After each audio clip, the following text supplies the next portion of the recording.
Hello my dear students, welcome back to my YouTube channel. आज की इस video में हम कर रहे हैं 2025 में जो एग्ज़ाम हुए थे उनका जो हमने फर्स्ट चैप्टर कर लिया है नेशनल इनकम अकाउंटिंग, उसके क्वेश्चन। देखो वो 10 नंबर का चैप्टर है, तो यहाँ से हम 10 नंबर का पेपर यहाँ से कर लेंगे। चलिए स्टार्ट करते हैं। क्वेश्चन नंबर 2 है उस चैप्टर का, नेशनल इनकम अकाउंटिंग। NI लिख दे रही हूँ मैं, ठीक है।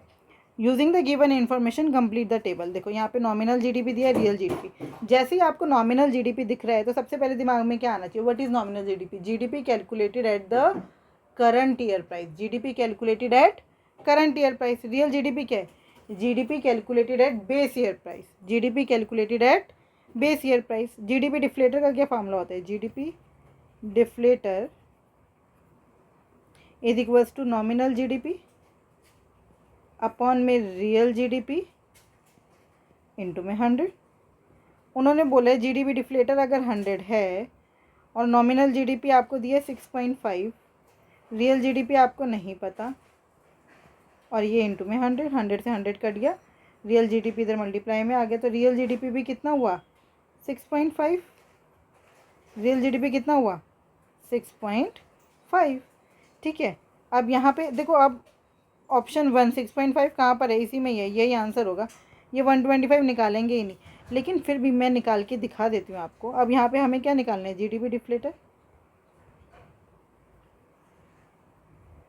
Is equals to nominal GDP 9, real GDP 7.2 into में 100। सेम फार्मूला, पॉइंट हटा के 10 ऊपर, 9 8 ज़ा 72। 8 की टेबल में ये 1000 हो गया ना, 8 की टेबल में 1000 आता है 125 पे, याद कर लो। 8 की टेबल में 1000 आता है किस पर? 125 पर। तो आंसर आ गया ये 125। आंसर भी चेक कर लेते हैं। यस, 6.5 और 125 इज़ द राइट आंसर। जैसे क्वेश्चन देखेंगे दिमाग में सब कुछ आना चाहिए। Nominal GDP, GDP calculated at current year price. Real GDP, GDP calculated at base year price, मतलब कि कांस्टेंट प्राइस, राइट। चलिए आगे देखते हैं और कौन सा क्वेश्चन है हमारा। देखो ये वाला क्वेश्चन है बैंकिंग वाले चैप्टर का, लेकिन हम ये पढ़ चुके हैं इसलिए इसको भी कर लेते हैं। Commercial banks are regarded as money creator. हमने देखा था मनी प्रिंट कौन करता है? RBI। लेकिन कमर्शियल बैंक क्या करता है? मनी क्रिएट करता है। क्यों करता है वो? मतलब क्यों उसको मनी क्रिएटर बोला जाता है? बिकॉज वो क्या करते हैं? लोन प्रोवाइड करते हैं ना। Because loan provided by them create deposit. Because loan provided by them create deposits. ये हम पढ़ चुके हैं, राइट। चलिए अब इसके आगे हम क्वेश्चन करते हैं। Question number 11, calculate the value of sales. यहाँ पे हमें सेल्स निकालना है। सेल्स कौन से मेथड में आते हैं? हमने 3 तरह से नेशनल इनकम अकाउंटिंग में मतलब जीडीपी कैलकुलेट किया। एक प्रोडक्ट मेथड, एक इनकम मेथड और एक एक्सपेंडिचर मेथड। तो सेल्स किस में आ रहा था? प्रोडक्ट मेथड में, तो है ना, प्रोडक्ट मेथड में आ रहा था। तो यहाँ पर क्या है? इंटरमीडिएट कंजप्शन दिए, net value added at factor cost दिया। देखो हमें पता है सेल्स कब होता है, मतलब जीडीपी एट एमपी बराबर है value of output, value of output minus intermediate consumption. यही पढ़ा था हमने। तो यहाँ पे हमें पहले जीडीपी एट एमपी होना चाहिए, लेकिन हमारे पास क्या है? NV at FC. GDP at MP बोल दो इसको, या फिर इसको आप जीवी एट एमपी बोल दो। जीवी एट एमपी, है ना। ग्रोथ, क्योंकि एक फॉर्म की बात हो रही है अभी। जीवी एट एमपी बोल दो। तो gross value added at market price बराबर है value of output minus intermediate consumption. Value of output क्या होता है? Sales plus change in stock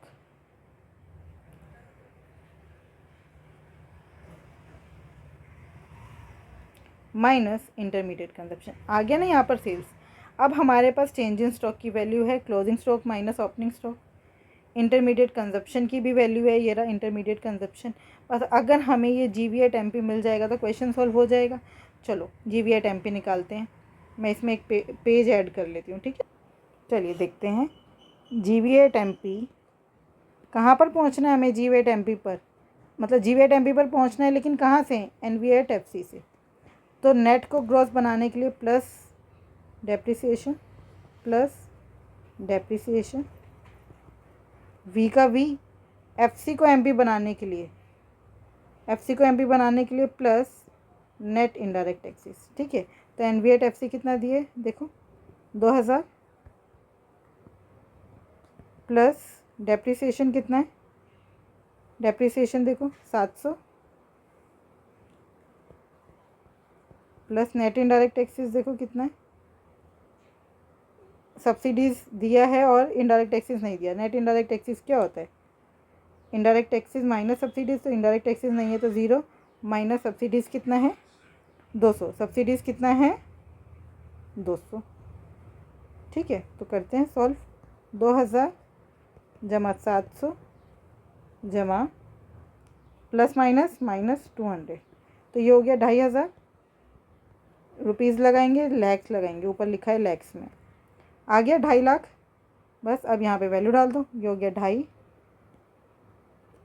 बराबर है सेल्स की जगह sales plus change in stock कितना होता है, closing stock minus opening stock, 600 घटा में 100 माइनस इंटरमीडिएट कंजप्शन हो गया 3000, 3000 इधर प्लस में आया, 2500 जमा 3000 कितना हो गया 4 और 3 4 5 5500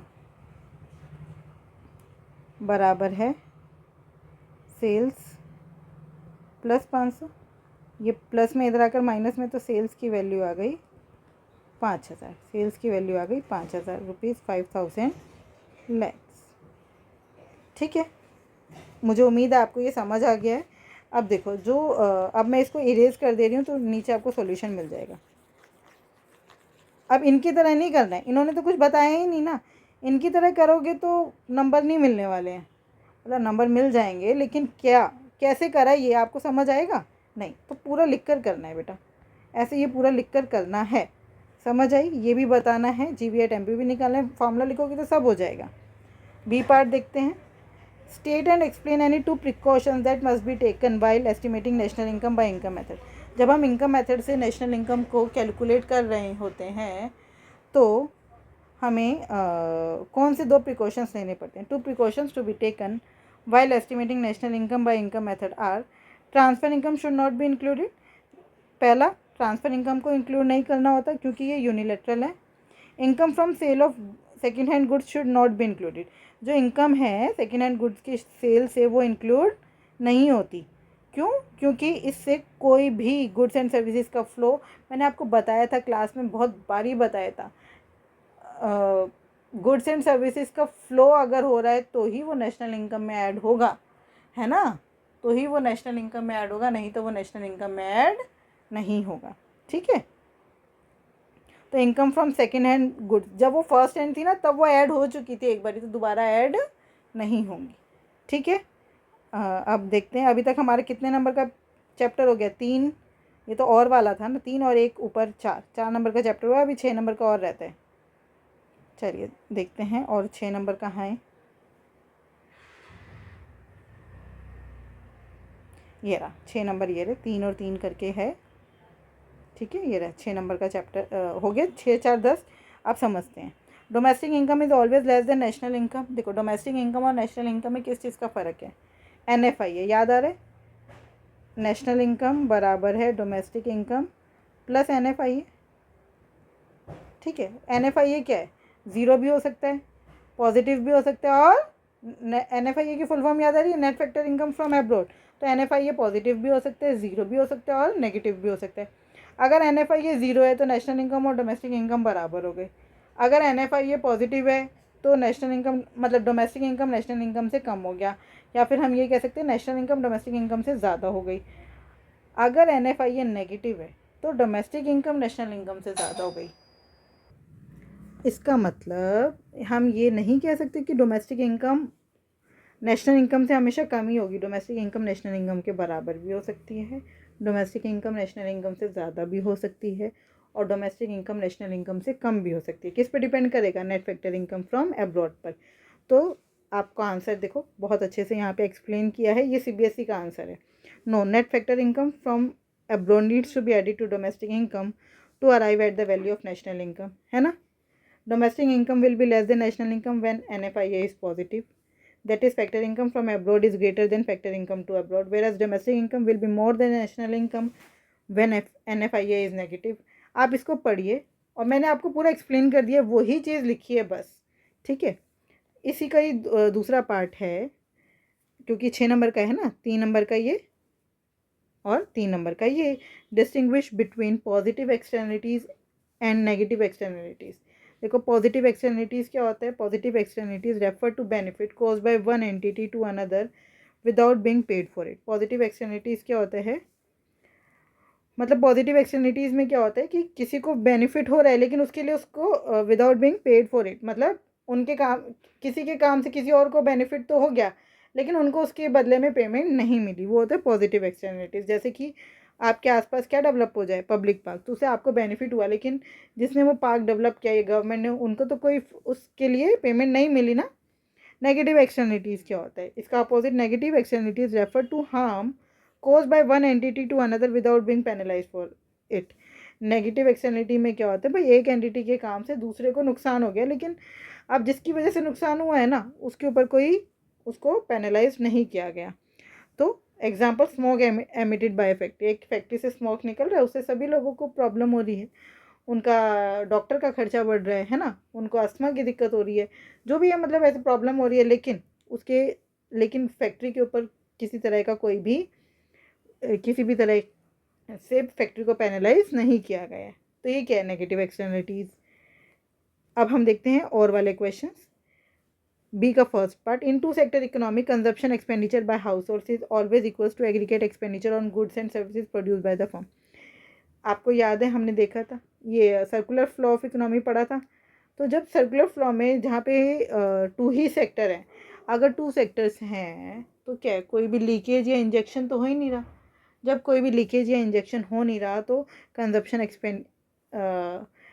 एक्सपेंडिचर बाय हाउस होल्ड हमेशा बराबर होगा aggregate expenditure on goods and services produce by the firm, right. Yes, in a 2 sector economy model households, ये जो हाउस होल्ड्स हैं वो क्या है, फैक्टर्स ऑफ प्रोडक्शन के ऑनर, लैंड, लेबर, कैपिटल और एंटरप्रेन्योर के ऑनर कौन है, हाउस होल्ड्स, है ना। Firms combine this factors of production to produce goods and services.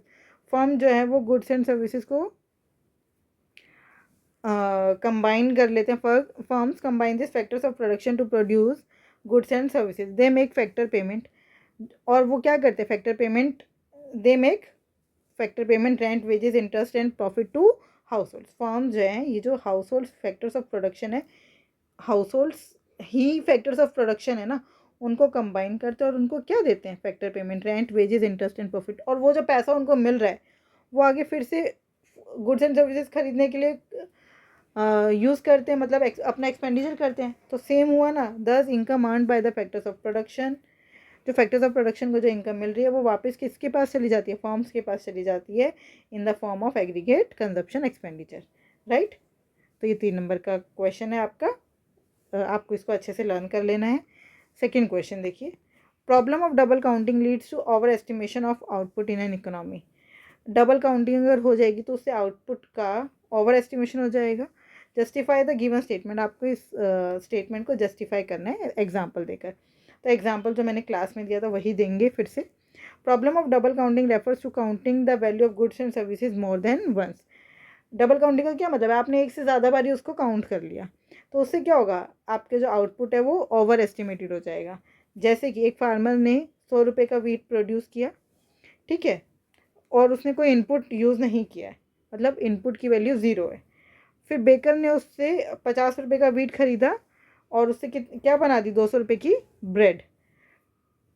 अब देखिए, पहले फार्मर ने कितने का वीट प्रोड्यूस किया था, 100 रुपये का, उसमें से 50 का वीट किसने ख़रीद लिया, बेकर ने, और उससे क्या बना दी, 200 की ब्रेड। तो इस 200 के अंदर 50 रुपये इंक्लूडेड है ना, है या नहीं। तो इसका मतलब, to estimate the net contribution of the baker the value of wheat need to be subtracted from the value of bread, otherwise 50 worth of wheat would be counted twice, leading to the problem of double counting. अब ये जो 50 रुपये है वो इसमें से हमें घटाने पड़ेंगे अगर हम फार्मर का पूरा 100 ऐड कर रहे हैं तो, राइट। क्यों, क्योंकि नहीं तो वो डबल काउंट हो जाएगा, यहाँ पर 200 ले लिया और ये 100 ले लिया तो ये तो 300 हो जाएगा। लेकिन ओरिजिनली कितने का प्रोडक्शन हुआ है, 100 रुपये का फार्मर ने किया, 150 का बेकर ने किया, तो इकोनॉमी में प्रोडक्शन 250 का हुआ है। लेकिन अगर हमने इनको सीधा सीधा काउंट कर दिया तो क्या हो गया, डबल काउंटिंग होगी 50 रुपये की, राइट। तो हमें यही समझाना है। आई होप ये आपको 10 नंबर के क्वेश्चन, मतलब 10 तो नहीं रही है, और वाले भी पढ़े हमने। तो आप इसी तरह से चैप्टर को करते जाइए, पूरा चैप्टर भी कवर हो जाएगा। और आपकी जो भी डाउट है आप वो मुझसे पूछ लीजिए। Thank you, keep learning, keep practising.